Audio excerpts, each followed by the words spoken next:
நாளையோடைய 1 gram gold price மேல போகுமா இல்ல கீழே போகுமான்னு சொல்லிட்டு இன்னைக்கே நீங்க தெரிஞ்சுக்கலாம். அது எப்படின்னு சொல்றேன், வீடியோ ஸ்கிப் பண்ணாம ஃபுல்லா பாருங்க. ஃபாரெக்ஸ்ல XAU USD உடைய பிரைஸ் வச்சு தான் கால்குலேஷன்ஸ் பண்ணுவாங்க. அது என்ன கால்குலேஷன்ஸ் அப்படின்னா பிரைஸ் டிவைடட் பை 1 ounce போடுவாங்க. வர ஆன்சர் கூட இன்டூ அன்னையோட US டாலர் $1 என்ன பிரைஸோ அது கூட இன்டூ பண்ணீங்க அப்படின்னா வர ஆன்சர் தான் 1 கிராம் பிரைஸ். உங்களுக்கு புரிஞ்சிருக்காதுன்னு எனக்கு நல்லா தெரியும், டீடைலா சொல்றேன், ஃபுல்லா பாருங்க.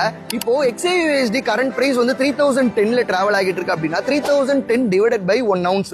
1 ounce எப்பவுமே 31 கிராம் 0.1035ல தான் இருக்கும். அப்ப நீங்க எப்படி கால்குலேஷன் பண்ணணும் அப்படின்னா 3010 டிவைடட் பை 31.1035 தான் போடணும். வர ஆன்சர் கூட இன்டூ இன்னையோட டாலர் பிரைஸ் என்னன்னு சொல்லிட்டு கூகுள்லயே நீங்க செக் பண்ணிக்கலாம். இப்போ 85.35 இருக்கு அப்படின்னா இந்த ஆன்சர் கூட இன்டூ 85.35 போடும்போது ஒரு ஆன்சர் வருது இல்லையா? சோ இதுதான் வந்து உங்களுக்கு 1 கிராம் பிரைஸ். இந்த பிரைஸை எப்ப எடுத்துட்டு போயிட்டு போடுறீங்கன்றது தான் மேட்டரே இருக்கு. பிகாஸ் நியூயார்க்கோடைய எண்ட் அப்போதான் இதை போட முடியும். நியூயார்க் செஷன் எப்ப முடியுது அப்படின்னா midnight 2:30 AM க்ளோஸ்ட் ஆகும். சோ அந்த டைம்ல என்ன வேல்யூ இருக்கோ அதை பேஸ் பண்ணி தான் இந்தியால மார்னிங் 9:30க்குலாம் அனௌன்ஸ் பண்ணுவாங்க.